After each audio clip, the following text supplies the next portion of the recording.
আসসালামু আলাইকুম ভিউয়ার্স, সবাইকে স্বাগতম আমার নতুন একটি ব্লগে। আজকের ব্লগটি একটু অন্যরকম এবং শিক্ষণীয় একটি ব্লগ। এই ব্লগে আমি আপনাদেরকে দেখাবো আমরা যখন রোজার সময় বা রোজার অনেক দিন পরে যখন আমরা বাজার থেকে ট্যাং কিনি, অরেঞ্জ ট্যাং বা বিভিন্ন ফ্লেভারের ট্যাং কিনি, সেটা বাতাস লেগে অনেক সময় জমাট বেঁধে যায়। এই জমাট বাঁধা ট্যাংটি আমরা অনেক সময় ফেলে দিই, মনে করি যে এটা নষ্ট হয়ে গেছে। বাট প্যাকেটের গায়ে ডেট থাকার পরেও আমরা এই ট্যাংটি ফেলে দিই।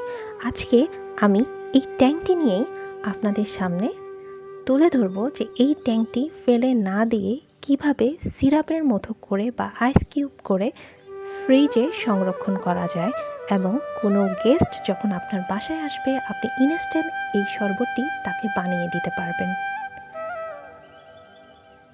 কিভাবে বানাবেন, কি ওয়েতে বানাবেন, সব কিছুই আমি আমার এই ভিডিওতে বিস্তারিত দেখিয়ে দিব।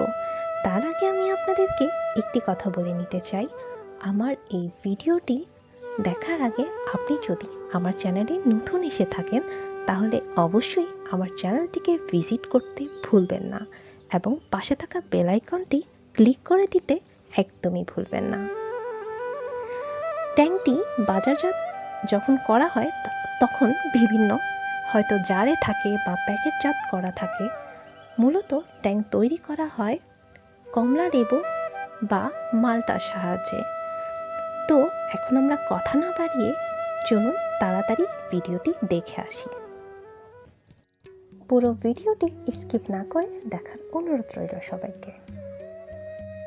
আপনি নিতে পারেন যে কোনো ব্র্যান্ডের একটি ট্যাং। আমি অরেঞ্জ ট্যাংটি নিয়েছিলাম, যেটা জমাট বেঁধে গিয়েছে বাতাস লেগে।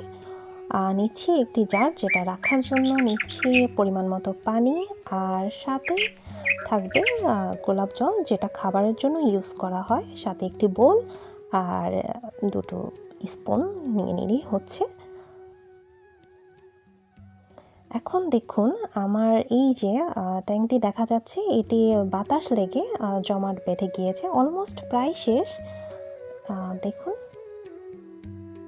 খুবই হার্ড এবং জমাট বেঁধে গিয়েছে, যেটা যেহেতু ট্যাংয়ের মধ্যে চিনি দেওয়া থাকে এবং এটা ড্রাই থাকে, এটা বাতাস লাগার সাথে সাথে এটা কিন্তু অনেকটা জমাট হয়ে যায় এবং অনেকটা শক্ত হয়ে যায়, যেটা আপনি যখন শরবত বানানো শুরু করবেন তখন আপনার এটা শরবত বানাতে কিন্তু আসলে অনেক কষ্ট হয়ে যায়। এই জন্য অনেকে এটা ফেলে দেয়, মনে করে যে এটা নষ্ট হয়ে গেছে। বাট এটা ডেট থাকার পরেও কিন্তু এটা নষ্ট হয় না, যা এটা বাতাস লেগে এমন হয়। এই দেখুন এটা তুলতে খুবই কষ্ট হচ্ছে এবং অনেকটা এটা এরকম জমাট বেঁধে গিয়েছে, দেখতে পাচ্ছেন। এই যে আর একটু ভালো করে দেখাই। এখন আমি এটা এই বোলটার মধ্যে নিয়ে নিব। আমি ডেটটাও দেখিয়ে দিচ্ছি, আমি একটু পরে এটা ডেটটাও দেখিয়ে দিব, কনফার্ম করবো যে এটার ডেটটা এখনো আছে। এই জারটার মধ্যে আমি নিয়ে নিব, পানি নিব এবং সাথে খাবারের জন্য গোলাপ জলটা, এটা জাস্ট আমি ফ্লেভারের জন্য দিচ্ছি। এই যে দেখুন ডেটটা এখনো আছে।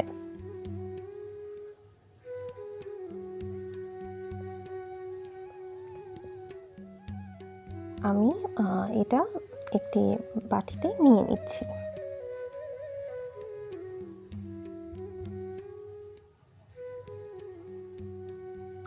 একটু কষ্ট হবে যেহেতু একটু ড্রাই এবং একটু হার্ড হয়ে গিয়েছে, সো কিছুটা কষ্ট হবে। আপনি সুন্দর মতো স্পুনের সাহায্যে এটা নিয়ে নেবেন। আমি খুবই সুন্দরভাবে পুরোটা নিয়ে নিচ্ছি।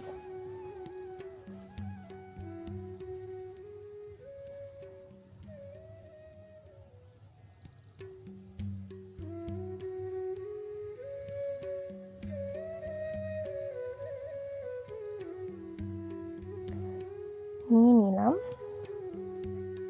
দেখুন একদম এটা জমাট বেঁধে গিয়েছে। এটাকেই আমি প্রসেস করে এটা আমি একটু শরবতের জন্য আমি সিরাপটা বানিয়ে নিব। এখন আমি এখানে পরিমাণ মতো পানি দিয়ে দিব। আপনার বাসায় যেরকম পরিমাণ থাকবে আপনাকে ঠিক ওই পরিমাণেরই পানি দিয়ে দিতে হবে। আপনি যদি একটু সিরাপটা একটু লাইট চান সেক্ষেত্রে একটু পানি বেশি দিতে হবে, আর যদি একটু ডিপ চান যে একটু ঘন টাইপের থাকবে তাহলে আপনাকে পানি অল্প দিয়েই এটা করে নিতে হবে।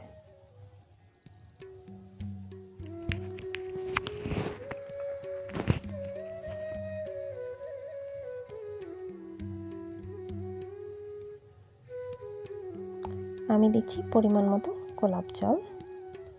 জাস্ট এটা একটা স্মেল এবং ফ্লেভার অ্যাড করবে, এই জন্যই আমি পরিমাণ মতো খুবই অল্প একটু গোলাপ জল দিয়ে নিচ্ছি।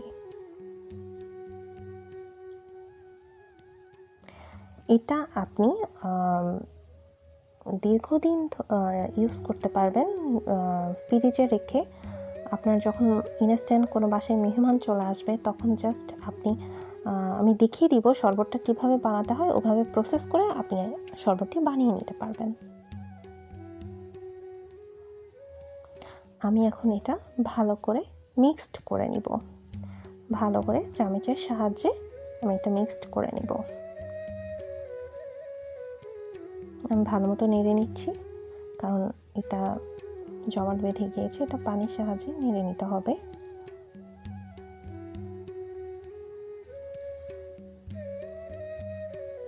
হ্যাঁ, আমি একদম স্মুথ করে আমি মিক্সড করে নিয়েছি। এখন আমি এই জারটার মধ্যে এটা একটি ছাঁকনির সাহায্যে ছেঁকে নিতে হবে।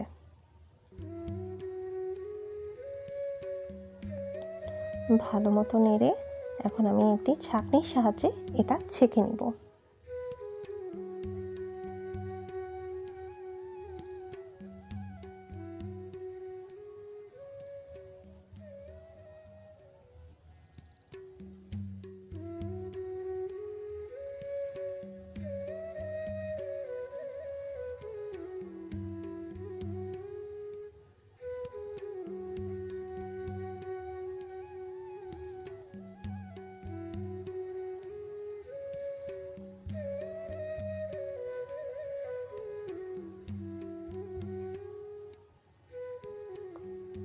ছাঁকনি দিয়ে ছাকার পরে এটার অবস্থা এখন এই যে নিচে জমেছিল, এটা আমি রেখে আমি ছেঁকে নিয়েছি। এখন আমি এটা ঢাকনা দিয়ে এয়ারটাইট করে বন্ধ করে রেখে দিব। এটা আপনি চাইলে যে কয়দিন ইউজ করতে পারবেন, যেহেতু আপনার ডেট আছে, ডেট অনুসারে আপনি এটা ইউজ করে ফেলতে পারবেন। এখন আমি শরবত বানানোর প্রসেসটা দেখিয়ে দিব।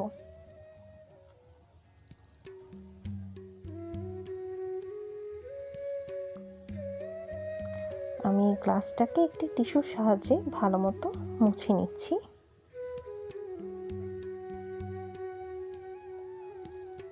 এখন আমি এখানে পরিমাণ মতো পানি দিয়ে দিব।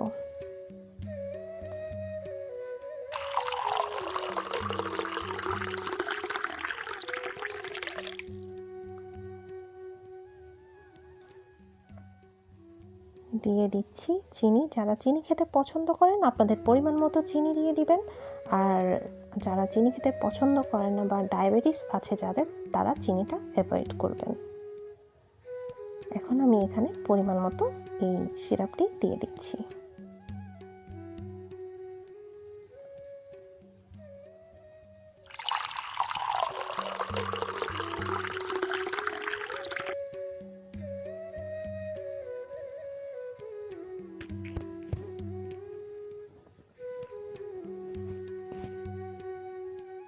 এটা একটি চামচের সাহায্যে ভালো মতো নেড়ে চেড়ে নিতে হবে যতক্ষণ পর্যন্ত চিনিটা না গলে সে পর্যন্তই।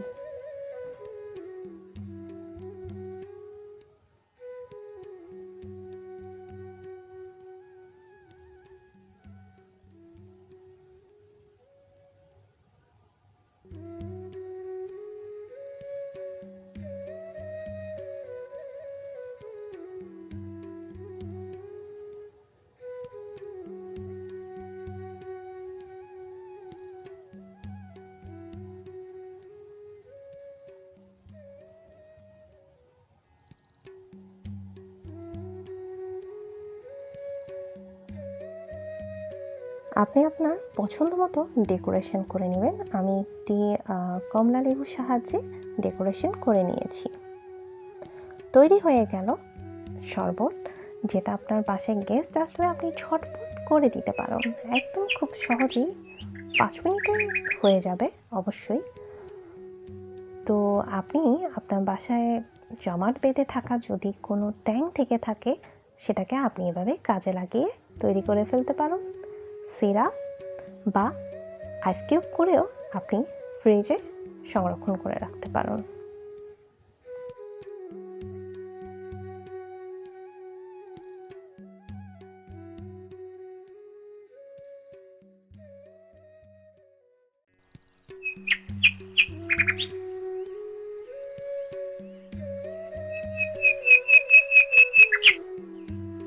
তো আমি এখন টেস্ট করে দেখব শরবতটা আসলে কেমন হয়েছে।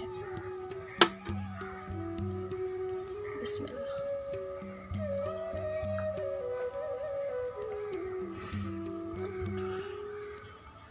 আসলেই অস্থির, সেই রকম একটা স্মেল আসছে, যেটা আমি ইসে দিয়েছিলাম গোলাপ জল। এই গোলাপ জলটার জন্য আপনি যে ফ্রিজে সিরাপ করে রেখেছেন, এটা আপনি চাইলে আইস কিউব করেও রেখে দিতে পারেন। যখন আপনার বাসায় গেস্ট আসবে, দেন আপনি আইস কিউব 1 গ্লাসের জন্য 1টা বা 2টো বেস্ট, আর সিরাপ করে রেখে দিলে এভাবে খেতে পারেন। অসাধারণ একটা টেস্ট, মানে আমি বলে বোঝাতে পারবো না। এই যে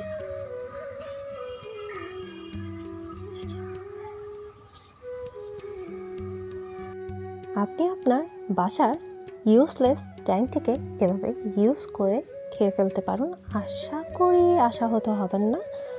thanks for watching my video. আসবো নতুন কোনো ব্লগ নিয়ে, সাথেই থাকুন। আমার লিস্ট পারফেক্ট চ্যানেলটিকে সাবস্ক্রাইব করে পাশে থাকুন আর সবসময় ভালো থাকুন।